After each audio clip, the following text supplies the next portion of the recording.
আসসালামু আলাইকুম রহমতুল্লাহি ওবরকাতুহ। সম্মানিত দর্শক, বাংলাদেশের বৃহত্তম রাজনৈতিক দল আওয়ামী লীগের সভানেত্রী সাবেক প্রধানমন্ত্রী শেখ হাসিনা এখন ভারতে নির্বাসনে রয়েছেন। সেখানে বসে তিনি নানা রকম অডিও বার্তায় হুমকি এবং ধামকি দিয়ে চলেছেন।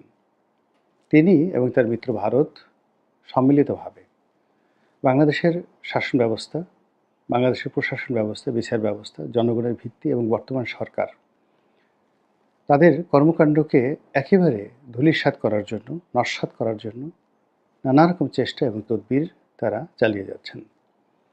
এবং সেই চেষ্টা তদবিরের যে পরিণতি কতটা নির্মম এবং নিষ্ঠুর হতে পারে, এটা নিয়ে ভারত বা শেখ হাসিনা কী চিন্তা করছেন তা আমরা বলতে পারবো না। তবে আমরা যেটা আশঙ্কা করি যে তারা তাদের স্বার্থ সিদ্ধির জন্য আমাদের স্বাধীনতা এবং সার্বভৌমত্বকে যদি শেখ হাসিনা বিসর্জন দেন আর ভারত যদি এটিকে গ্রাস করে, খুব আশ্চর্য হওয়ার মতো কোনো ঘটনা ঘটবে না। এর কারণ হলো, মানুষ যখন বিপদে পড়ে তখন ডাজ নট ম্যাটার তার আশেপাশে কে রইল, কি হলো, সে তখন নিজেকে বাঁচানোর জন্য প্রাণান্ত চেষ্টা করে। দ্বিতীয়ত, মানুষের যখন স্বার্থে আঘাত হানে তখন মানুষ তার সেই স্বার্থ সিদ্ধির জন্য খুন, জখম, রাহাজানি থেকে শুরু করে করতে পারে না এহেন কোনো কুকর্ম নেই। তো এই মুহূর্তে ভারতের একই অবস্থা। বাংলাদেশে তাদের দীর্ঘদিনের মিত্র শেখ হাসিনার যে এইভাবে পতন হবে তারা কল্পনা করতে পারেননি। এটা যেভাবে শেখ হাসিনার পতন, একই সঙ্গে ভারতেরও পতন। ভারতের সীমাহীন গোয়েন্দা ব্যর্থতা। ভারত যদি প্রথম থেকে বুঝতে পারত যে এইরকম একটা বিপ্লব দানা বাঁধছে, এই বিপ্লবের পেছনে অনেকের হাত আছে এবং সেখানে জাতিসংঘ থেকে শুরু করে মার্কিন যুক্তরাষ্ট্রের FBI এবং আরও অনেক বহিঃশত্রুর সঙ্গে সঙ্গে দেশের যে রাজনৈতিক শক্তিগুলো, সাধারণ আমজনতা এবং তার সঙ্গে সঙ্গে কিছু নিষিদ্ধ ঘোষিত সংগঠন যার যার অবস্থান থেকে এরকম কিছু কর্মকাণ্ড করে যাচ্ছিল, যে কর্মগুলো ক্রমশই সরকারের নিয়ন্ত্রণের বাইরে চলে যাচ্ছিল, যেটি ভারতের গোয়েন্দা সংস্থাগুলো বুঝতে পারেনি। ফলে কি হলো, ভারত এখন ত্রিমুখী চাপের মধ্যে পড়েছে। প্রথম চাপ হলো শেখ হাসিনাকে আশ্রয় দেওয়ার কারণে তাদের দেশে শেখ হাসিনার বিপক্ষের যারা লোকজন রয়েছেন তারা নানা রকম দাবি দেওয়া তুলছেন। দ্বিতীয়ত, শেখ হাসিনাকে দেশ থেকে তাড়িয়ে দেওয়ার জন্য এক ধরনের চাপ রয়েছে। আর তৃতীয়ত, বাংলাদেশের প্রতি তাদের যে নীতি ছিল, সেই নীতির কারণে নরেন্দ্র মোদীর প্রচণ্ড সমালোচনা চলছে। মোটা দাগে এই হলো তথ্যগত। আর যেগুলো বাস্তব, সেটি হলো যে বাংলাদেশের রাজনীতি যদি ভারতের নিয়ন্ত্রণের বাইরে চলে যায় এবং এখানে চীন যদি এসে ঘাঁটি করে, তাহলে সেক্ষেত্রে ভারতের যে 7 সিস্টার, সেই 7 সিস্টার ভারতে হাতছাড়া হয়ে যাবে। এবং ভারতের যদি 7 সিস্টার হাতছাড়া হয়ে যায়, আমাদের পার্বত্য চট্টগ্রাম হাতছাড়া হয়ে যাবে সঙ্গে সঙ্গে। অ্যাট দ্য সেম টাইম একই সাথে এই ঘটনাটা ঘটবে। অর্থাৎ ভারতের 7 সিস্টার চলে যাবে, আমাদের চট্টগ্রাম, পার্বত্য চট্টগ্রাম এই অঞ্চলগুলো চলে যাবে। ফলে এটা নিয়ে ভারত যেভাবে চিন্তিত, তার সঙ্গে সঙ্গে কিন্তু আমরাও কম চিন্তিত নই। তো এই অবস্থাতে শেখ হাসিনা কী করবেন, তার উপর কিন্তু অনেক কিছু নির্ভর করে। তিনি যদি ভালো করেন, তিনি যদি এই সময়টিতে এসেও আত্মোপলব্ধি করেন, তাহলে তার জন্য কল্যাণকর এবং আমাদের জন্য কল্যাণকর। এর কারণ হলো, এত বড় একটা রাজনৈতিক দলের নেতৃত্ব এখন তার হাতে এবং দেশের 35 ভাগ মানুষের জনসমর্থন অন্ধের মতো তাকে অনুসরণ করছে। এবং তিনি সত্য বলেন, মিথ্যা বলেন, অনুনয় করেন, বিনিময় করেন, যা কিছু করেন না কেন, তার দলের কর্মী সমর্থক যাদের সামান্য বিবেক বিবেচনা আছে তারা বাদে বাকি সবাই একেবারে ভেড়ার পালের মতো রীতিমতো মাথা ঝুলাচ্ছে। আপা আসেন, আপনার হাতে দেশ নিরাপদ, শেখ হাসিনা আজ আসবে, কাল আসবে, মার্চ মাসে 15 তারিখে চলো আমরা সবাই এয়ারপোর্টে যাই, সেদিন শেখ হাসিনা আসবে। এইরকম একটা, যাকে বলে, ধোঁয়া তুলে প্রতি মুহূর্ত সামাজিক মাধ্যম গরম করে তুলছে।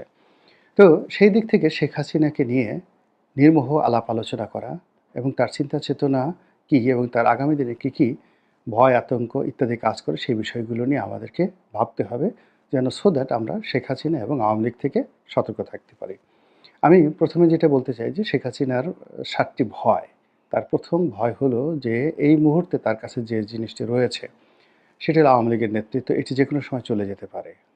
111-এ তার এই অভিজ্ঞতা রয়েছে এবং সেই অভিজ্ঞতার আলোকে এখন যারা ক্ষমতায় আছেন তারা অনেক ক্যালকুলেটিভ, অনেক সামর্থ্যবান এবং একই সঙ্গে আওয়ামী লীগ 11-র সময় যতটা দুর্বল ছিল তার চেয়ে এখন বেশি মাত্রায় দুর্বল। কাজেই শেখ হাসিনা যদি নেতৃত্ব হারিয়ে ফেলেন, তাহলে তিনি সব কিছু হারাবেন। এটা তার প্রথম ভয়। দ্বিতীয় ভয় হলো ভারত যেকোনো সময় তাকে বের করে দিতে পারে। এর কারণ হলো যে ভারত একটি গণতান্ত্রিক রাষ্ট্র। এই রাষ্ট্রে কোনো কিছুই আ একেবারে যাকে বলা হয় পার্মানেন্ট কোনো কিছু নয়। তো সেক্ষেত্রে যদি তাকে বের করে দেওয়া হয় বা তাকে চলে যেতে বলা হয়, তিনি কোথায় যাবেন, কোন দেশে যাবেন, এটি তার ২ নম্বর ভয়। ৩ নম্বর ভয় হলো যে কোনো কারণে আমেরিকা এবং ভারত সম্মিলিতভাবে তারা যদি শেখ হাসিনাকে বাংলাদেশে হস্তান্তর করে, তাহলে একটি যাকে বলা হয় ইতিহাসের নির্মম একটি দৃশ্য তৈরি হয়ে যাবে। অনেকে হয়তো স্বপ্ন দেখছেন যে শেখ হাসিনা বাংলাদেশে এলে এটা হবে, ওটা হবে, হ্যাং-প্যাং, ট্যাং হবে। আসলে কিছুই হবে না। এই কারণ হলো রাষ্ট্র ক্ষমতা এতটা শক্তিশালী, আপনারা দেখেছেন যে সাইদী সাহেব যখন মারা গেলেন তার লাশের কাছেও মানুষ যেতে পারেনি। তার কবরের কাছেও কাউকে যেতে দেওয়া হয়নি। তার ছেলে সন্তানদেরকেও দেওয়া হয়নি। এমনকি গোলাম আজমকে যেদিন গ্রেপ্তার করা হয়, লক্ষ, লক্ষ মানুষ দাঁড়িয়ে কেঁদেছে। কিন্তু বিএনপি জমানাতে সেই গোলাম আজমকে যখন গ্রেপ্তার করা হলো, একটা লোক এসে আত্মাহুতি দেয়নি। বেগম খালেদা জিয়াকে যেদিন গ্রেপ্তার করা হলো, বালির ট্রাক যেদিন তার বাড়ির সামনে স্থাপন করা হলো, কিছুই হয়নি। কাজেই যদি শেখ হাসিনাকে ভারত পাঠিয়ে দেয় এবং বাংলাদেশে আনা হয়, নীরবে নিভৃতে তাকে কোর্ট কাছারিতে হেনস্থা হতে হবে, অপমানিত হতে হবে, লাঞ্ছিত হতে হবে। এটা হলো তার ৩ নম্বর ভয়। ৪ নম্বর ভয়টা হলো যে তার পরিবার এবং পরিজন সম্পর্কে যে সকল তথ্য আসছে, বিশেষ করে দুর্নীতির তথ্য আসছে। এই দুর্নীতির তথ্য যদি সত্যিকার অর্থে তথ্য প্রমাণসহ দেশে এবং দেশের বাইরে উপস্থাপিত হয়, তাহলে এখন তিনি যেভাবে কথা বলছেন, সেভাবে তিনি তার নেতাকর্মীদের সঙ্গে কথা বলতে পারবেন না। তার মোরাল ক্যারেজটা হারিয়ে যাবে। অনেক কিছুর পরেও দেখা যাচ্ছে যে বেগম জিয়া ব্যক্তিগতভাবে দুর্নীতি করেছেন এরকম কোনো প্রমাণ এখন পর্যন্ত আওয়ামী লীগ করতে পারেনি। তো সেই দিক থেকে যদি শেখ হাসিনার ব্যক্তিগত দুর্নীতি প্রমাণিত হয়ে যায়, তাহলে তার আর মুখ দেখানোর কোনো জায়গা থাকবে না। এটা গেল ৪ নম্বর। ৫ নম্বর হলো তার মেয়ে এবং তার ছেলেকে নিয়ে তার ভীষণ রকম চিন্তা। ছেলেটা আমেরিকাতে আছে। এখন সে মূলত রাজনৈতিক ব্যক্তিত্ব নন, ফাইটার নন। তিনি তার মায়ের সন্তান, বঙ্গবন্ধুর নাতি। এই হিসেবে তার যতটুকু আ বলা দরকার, করা দরকার বা তার আশেপাশে আরাফাত, পলক ওনারা একত্রে চলে তাকে কিছুটা গ্রুমিং করার চেষ্টা করেছে। এখন সে কতটা দুর্নীতি করেছে না করেছে সেটা বড় বিষয় না। বড় বিষয় হলো যে সে তারেক রহমানের সাহেবের মতো কোনো অবস্থাতেই পলিটিক্যালি ম্যাচিউরড নন, লড়াকু নন এবং বাংলাদেশের কৃষ্টি, কালচার, সাহিত্য সম্পর্কে তার কোনো ধারণাই নেই। ফলে তিনি তার মায়ের অবর্তমানে কিভাবে থাকবেন, কিভাবে বেঁচে থাকবেন এটি নিয়ে তার মা চিন্তিত। একই সঙ্গে তার বোন সাইমা ওয়াজেদ পুতুলের সংসার ভেঙে গেছে। জয়েরও সংসার ভেঙে গেছে এবং এই অবস্থাতে সবকিছু এলোমেলোর মধ্যে এই দুটো সন্তান যেকোনো মায়ের জন্যই একটা লায়াবিলিটিস। এর কারণ হলো পুতুলও যেই পর্যায়ে আছে সেই পর্যায়ে মূলত তার মায়ের কারণে। কিন্তু এই পদপদবি চলে গেলে তার স্বামী নেই, সংসার নেই, আত্মীয়স্বজন এখন সবাই যে যার মতো অবস্থানে। তাহলে পুতুল এবং জয়ের কী হবে? এই টেনশনে তার মাথা রীতিমতো খারাপ হয়ে যাওয়ার মতো অবস্থা তৈরি হয়ে গেছে। সবচেয়ে বড় যে বিষয়টি সেটি হলো তার ভালোবাসার যে জায়গা সেটি হলো তার বাবাকে নিয়ে। তো তার এই যে বাবাকে নিয়ে তার যে ভালোবাসা, এখন তার বাবাকে নিয়ে যেভাবে গালাগাল হচ্ছে এবং আওয়ামী লীগ রাজনীতির কারণে যেভাবে বঙ্গবন্ধুকে কলুষিত এবং কলঙ্কিত করার চেষ্টা করছে, এটি কিছুটা হলেও না। এটি তাকে ভীষণ রকমভাবে এক ধরনের গ্লানির মধ্যে তাকে ফেলে দিয়েছে। তার অবশ্যই অনুশোচনা হচ্ছে যে আমি যা কিছু করতাম নিজের নামে করতাম। কেন আমার বাবাকে আমি টানতে গিয়েছিলাম বা কেন আমার কারণে আমার বাবার এই দুরবস্থা হলো। ফলে এখানে প্রতিশোধ নেয়ার মতো বয়স বা সময় তার নেই। ফলে তিনি এখানে আত্মগ্লানিতে তিনি প্রতি মুহূর্তে ক্ষতবিক্ষত হচ্ছেন। এগুলো তার ৭ টি খারাপ দিক, তার ৭ টি ভয়, ৭ টি আতঙ্ক। এখন সম্ভাবনা রয়েছে ৭ টি। সেটি হলো ভারত এখানে বাংলাদেশের ব্যাপারে সত্যিকার অর্থেই যাকে বলা হয় মহাশক্তিধর, মোর দ্যান এনিবডি। এখানে ভারত যদি শেখ হাসিনার জন্য শক্তি প্রয়োগ করতে চায়, তাহলে ভারতকে বাধা দেওয়ার মতো শক্তি এখানে কারো নেই। কোনো গ্লোবাল শক্তি তাকে বাধা দিতে পারবে না এবং তারা যদি এই কাজটি করে তাহলে রাশিয়াও তাদেরকে সমর্থন দেবে। আমেরিকা দূর থেকে হম্বিতম্বি করবে কিন্তু মনে, মনে খুশি হয়ে যাবে এবং এটি ভারতের জন্য খুব বেশি দরকার। তো এটা হলো তার ১ নম্বর আশার বাণী। ২ নম্বর হলো যে এই সময়ের মধ্যে গত ৭ মাসে তিনি প্রমাণ করতে পেরেছেন যে তার চেয়ে বিশ্বস্ত বন্ধু ভারতের নেই।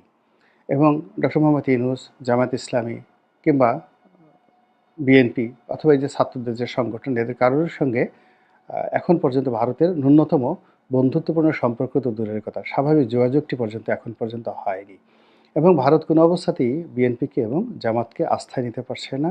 তারা এখনও পর্যন্ত বিকল্প হিসেবে আওয়ামী লীগের কথাই চিন্তা করছে। এখন শেখ হাসিনা বিহীন বা শেখ হাসিনা সহ এটি পরের বিষয়। তারা এখনও পর্যন্ত আওয়ামী লীগের ব্যাপারে যে দৃঢ়তা তারা দেখাচ্ছে এবং নির্বাচনে আওয়ামী লীগবিহীন নির্বাচন হবে না, এই ব্যাপারে তারা যে চাপ প্রয়োগ করছে বিভিন্ন অ্যাঙ্গেল থেকে, এটি শেখ হাসিনার জন্য দ্বিতীয় সফলতার কথা। তৃতীয়ত হলো বর্তমান সরকারের ব্যর্থতা।